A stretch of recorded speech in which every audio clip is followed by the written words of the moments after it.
Wingi wake ni wa Kiafrika, na Waafrika katika desturi letu ni kuliheshimu kanisa la Kristo. Uafrika wetu ni kuheshimu mahali pa kuabudu Mwenyezi Mungu. Bwana Yesu asifiwe. Na desturi yetu pia, wakati tuko kanisani, anayefaa kutukuzwa, anayefaa kushangiliwa, anayefaa kupewa utukufu wote sio mwanadamu yeyote, bali ni Mwenyezi Mungu mwenyewe. Bwana Yesu asifiwe. Kwa hivyo hata mimi nikisimama, hamjasikia Wakristo wa AIPCA wakinishangilia kwa madhabahu katika nyumba ya Bwana. Huwezi kushangiliwa. Kushangiliwa ni kusema umechukua utukufu wa Mwenyezi Mungu, na hiyo sio baraka, ni laana. Maana wewe itaonekana kama umechukua nafasi ya Mwenyezi Mungu. Na katika kanisa, anayefaa kuinuliwa, anayefaa kusheherekewa ni Mwenyezi Mungu. Bwana Yesu asifiwe. Mtanikubalia nipate nafasi ya kunena nanyi neno la Mungu kutoka kitabu cha Mika. Mika ni kitabu ambacho kiliandikwa na nabii Mika. Nabii Mika mwenyewe, yeye ndiye aliyekuwa mmoja wa manabii katika nchi ya Juda. Wakati Waisraeli walitenda dhambi mingi, wakakosa kuheshimu Mungu, wakatenda mambo mengi maovu, tabia zao, mienendo yao haikumfurahisha Mungu, viongozi hawakumheshimu Mungu, pia wanadamu hawakumheshimu Mungu.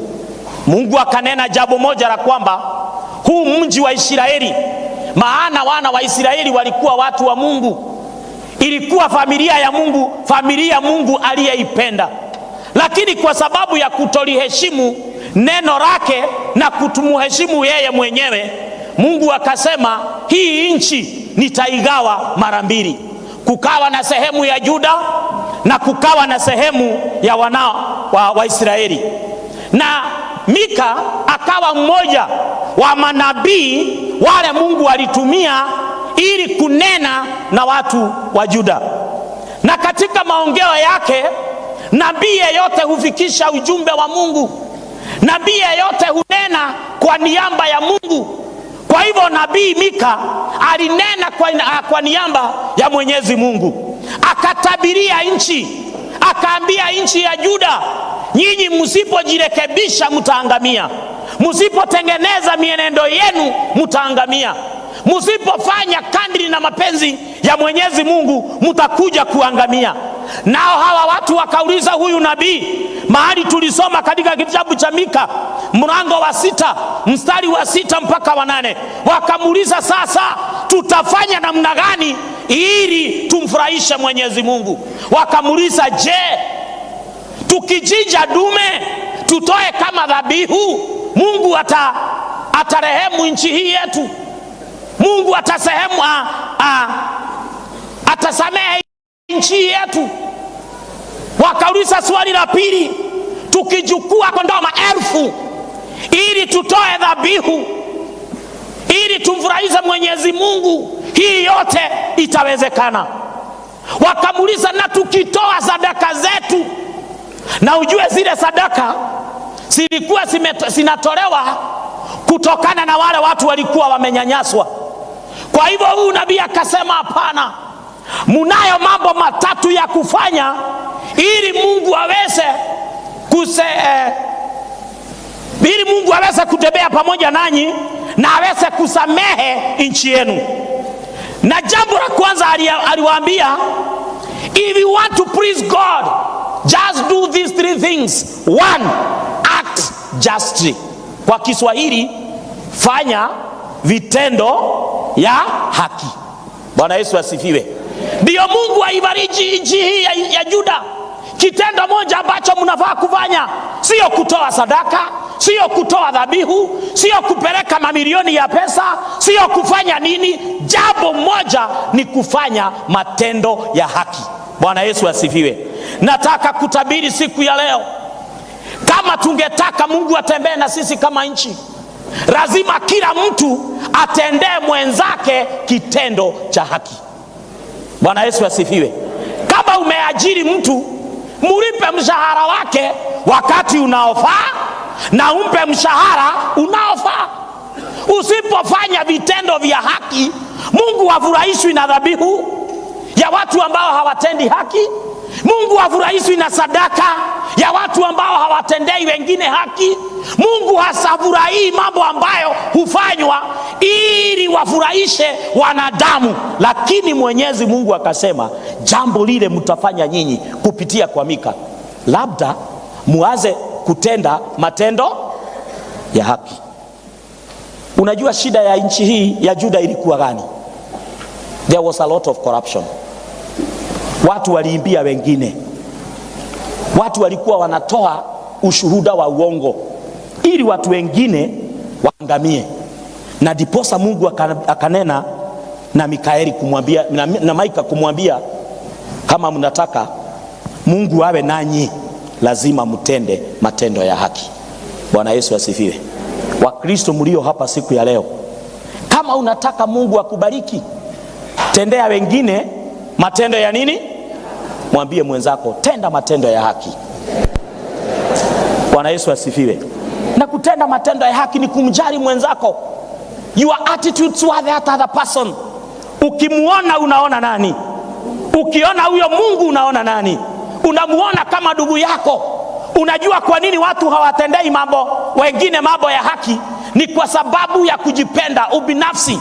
Yaani wewe unataka uheshimiwe, ubaki na mali, wengine waangamie, wengine waishi, kwa sababu hutaki kutenda mambo ya haki. Muibaji mmoja wa hapa kwetu Mlima akasema ati yeye aliamua badala ya kuiba kitu ya mtu mwingine, afadhali aafe maskini na akose chochote kama urithi kwa watoto wake, atakapoondoka atawaachia Mungu. Bwana Yesu asifiwe. Tendea wengine matendo ya haki, Mungu anaona akiwa mbinguni. Unaponyanyasa wengine, Mwenyezi Mungu anafanya nini? Anakuona. Unapodharau watu wengine, unajua watu kwa nini hawatendei wengine haki? Maana wanataka wao wenyewe waheshimiwe, maana wanataka wao wenyewe wakuzwe, maana wanataka wao wenyewe wainuliwe, maana wanataka kila kitu iwe ni yao. Lakini kutenda haki ni kuwafanyia wengine mambo mazuri. Bwana Yesu asifiwe. Jambo la pili, Mika akawaambia hawa watu wa Juda ya kwamba mungetaka kweli Mwenyezi Mungu awasikize, mungetaka kweli Mwenyezi Mungu awe nanyi, lazima mfanye mambo ya rehema. Love for mercy. Love of mercy. To love mercy. Kutenda mambo ya rehema. Kutenda mambo ya rehema. Biblia katika Matthew chapter number 5 verse 7 inasema, wale ambao wanatenda matendo ya rehema, those who love mercy will obtain mercy. Kama unarehemu wengine, hata wewe utaweza kufanya nini? Kurehemiwa. Kama unatendea wengine, kama unapenda kurehemu wengine. Na nimesema na nimeelezea kwa nini watu wakose rehema. Kwa sababu ya kujipenda. Kila kitu iwe ni yao, nchi yote iwe ni yao, mali yote iwe ni yao, watu wote wawe ni wao, wawe ndio kusema na kufanya. Lakini kama unataka Mungu awe pamoja nawe, lazima uwe mtu ambaye anapenda rehema. Mwambie mwenzako, kupenda rehema. Bwana Yesu asifiwe. Sio kupenda mali, sio kupenda vitu vya wenyewe, sio kupenda mambo ambayo haina mwelekeo. Ni kupenda rehema. Love mercy. If you love mercy, you will obtain what? You will obtain mercy. Ukirehemu wengine, tumesema hata wewe utafanya nini? Utarehemiwa. Na kitu moja imekosa katika dunia hii ni haki na rehema. Watu wengine hawataki kurehemu wengine, kiasi kwamba if everybody else die, if everybody else akona shida na mimi nimenufaika, to some that's all. Hii ndio jambo ambalo ilifanya Mungu akasirikie wana wa Israeli. Maana alikuwa anasema nyinyi nyote ni wanani? Kwani sisi sote ni wanani? Sisi sote si ni wa Mungu? Na unadhania kuna mtu Mungu ameweka hapa ati yeye Mungu anampenda zaidi ya mwingine? Zote, hata ile hewa tunapata inatoka kwa nani? Nani yako na hewa yake? Hakuna. Hii uhai tuko nayo unajua inatoka kwa nani? Inatoka kwa Mwenyezi Mungu. Kwa hivyo ni nani ametufanya tuwe uhai? Ni Mwenyezi Mungu. Na kama ni Mwenyezi Mungu ametufanya tuwe hai, jali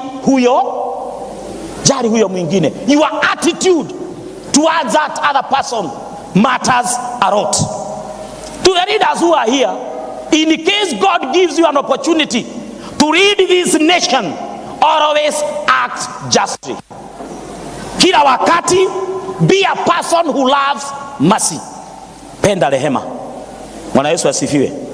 Hata ukisikia kila mtu katika dunia hii akisema boro tosha, abueino tosha, ujue kutendea wengine haki, uwe mtu ambaye anapenda, uwe mtu ambaye anapenda rehema. Jambo la tatu na ndilo la mwisho, katika ule mstari tu wa 8 Biblia inasema kwamba you humbly walk with God.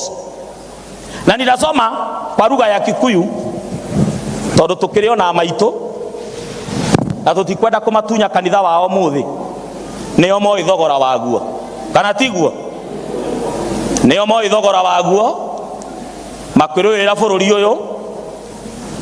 Na hindi yo titene muno tondu tukireo anake na kanitha uyu kiri wao. Mika ndera guthoma kamuharika 8 atiriri, we mundu uyu githi Jehova ndakuonetie maundu maria mega, naguo undu uria egwatha wikeri ni uriku tiga wikage maundu maria magirire. Undu wa keri, na ningi atiri wendage uhoro wa kuiguanira tha. Undu wa gatatu, ona uthiage na mithiire ya kwinyihiria Ngai wigwatanitie nake. This is what I mean. Jambo la tatu, kama unataka Mungu awe pamoja nawe, you must humbly walk with God.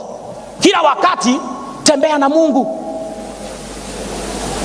Najua Biblia inasema hakuna uongozi huwa bila Mwenyezi Mungu kujua.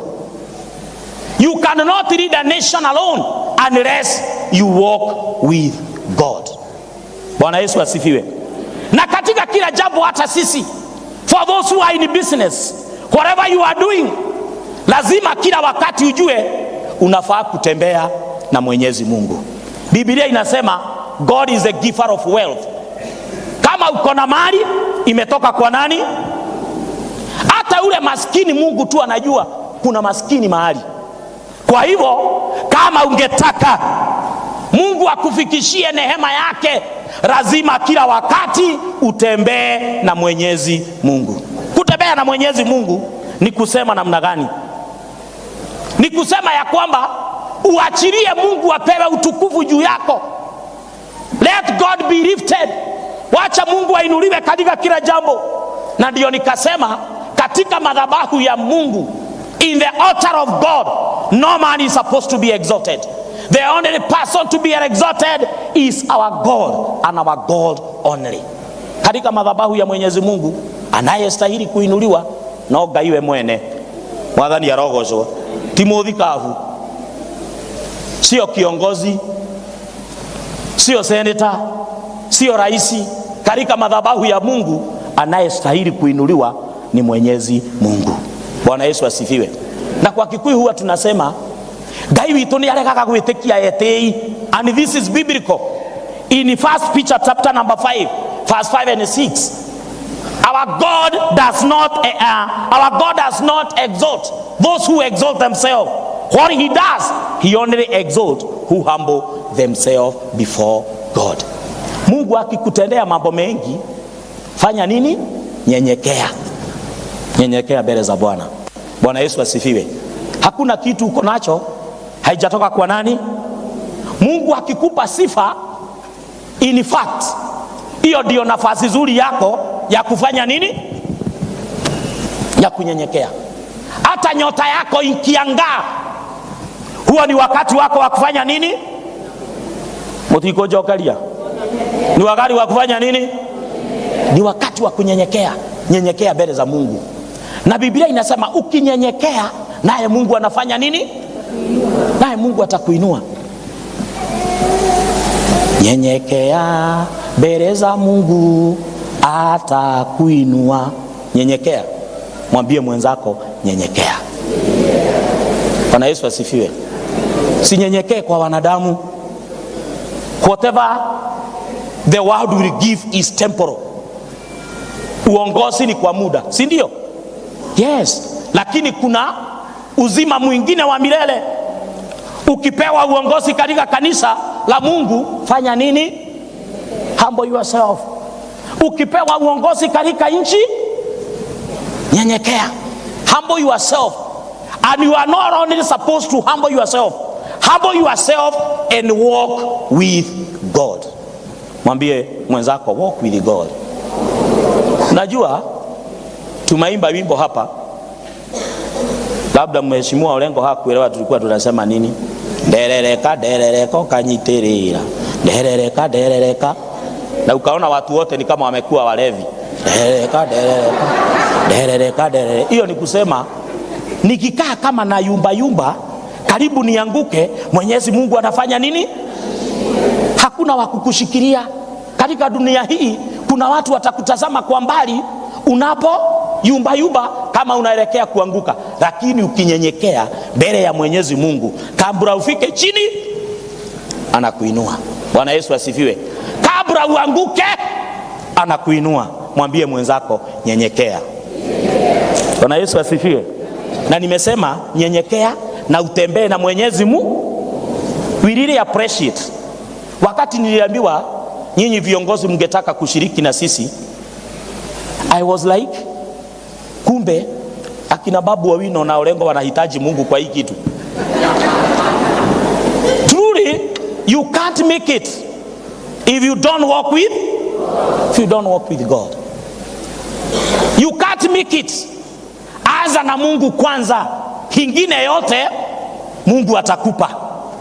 Hata kama unataka kiti gani katika nchi hii, humble yourself before God and whatever you need atakupea. Ukiwa ni mtu wa kuleta fujo kanisani, furugu haina maana, sijui nitafanya nini, nitakaa hapa sitakaa hapa, don't expect God to give you what you want. Mungu hatakupa hiyo unataka, maana hufanyi nini? Tunaelewana? Ukitaka kuinuliwa fanya nini? Nimeongea mambo matatu ambayo itatufanya Mungu atusaidie katika maisha haya. Jambo moja nimesema, jifunze kutenda matendo ya haki. Na swali ni, unajua any other time the word of God is shared to you, you need to ask yourself. Kama Biblia inasema nitende matendo ya haki, kwa nini Mungu akataka nisikie hilo neno leo? Kuna mahali kuna jambo nimefanya la kuonyesha kwamba sitendei wengine haki. Ukijikuta hutendei wengine haki, ni wakati wako wa kufanya nini? Wa kujirekebisha. Jambo la pili nimesema, if you want God to walk with you, love mercy. Tenda rehema. Kirehemu wengine, Mwenyezi Mungu atakurehemu. Jambo la tatu na la mwisho, humbly walk with God. Unaweza kuwa una jina kubwa, unaweza kuwa una mali mingi, lakini usiponyenyekea mbele za Mungu, Mwenyezi Mungu chochote ambacho uko nacho anaweza kukipuliza. Gainoa huheke uwe na keo, hinyosio we na guonoa huwe, na akiupuliza hivi dakika tu chache utabaki bila chochote. God is a giver of wealth. God is a giver of kingdom. God is a giver of leadership. God is a giver of everything. Learn to humble yourself before God. Are you hurrying anything? Hiyo ni kizungu yetu ya mlima. Are you hurrying anything? Nimesema fanya matendo ya fanya matendo ya haki. Jambo la pili, uwe ni mtu ambaye anapenda kurehemu wengine, love mercy, hurumia wengine. Ukiona mtu ako na shida, just learn to help. Hii nchi Mungu hajatubariki kwa njia inayotoshana. Kuna wengi wana, kuna wengine hawana, na wengi wako na kidogo. Na mwenye ako nayo asimuibie mwenye hana. Na kuiba ni kwa njia nyingi. Kuiba ni kwa njia nyingi. Turanyitanira. Unaweza tumia uongozi wako vibaya, sio ni kuiba. Kuibia wengine.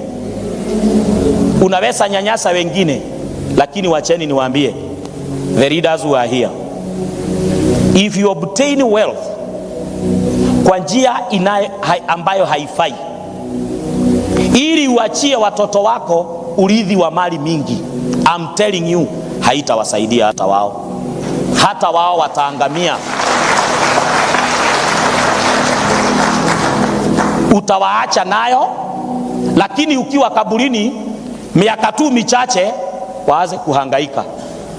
Maana gaini ya huhaga, Mungu hupuliza chochote ambacho hukupata kwa njia ya haki. Mungu hufanya nini? Na ubaki maskini. Learn to have mercy. Finally, humble yourself and walk with God. Usipotembea na Mungu, kitembea na nguvu ya mwili, mamlaka, uaskofu, uchungaji, kiongozi wa kanisa, mimi niko na mwili mkubwa, the physical strength, I'm telling you, utakuwa chini.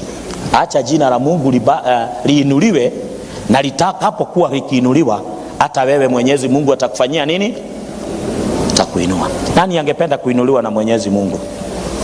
Very good. If you'd like to be exalted by God, learn to humble yourself. Na mimi nataka msikie hii. Learn to humble nyenyekea. You see, kama utajiinua and you are expecting God to do something kwa maisha yako, atakufanyia nini? Na tayari ile angekufanyia umejifanyia wewe mwenyewe. Ukijiinua, Mungu anakuachilia, and for a while unaanza kufanya nini? Naanza kuanguka. Kwa hivyo sifa ikiwa kubwa, watu wote wakikupenda, ukisikika wewe ni mchungaji mzuri, wewe ni askofu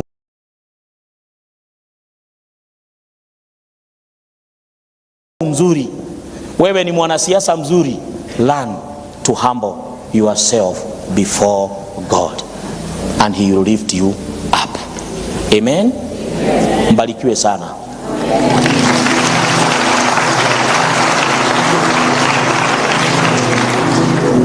Muulize mwenzako umesikia nini? Akutajie kila kitu amesikia.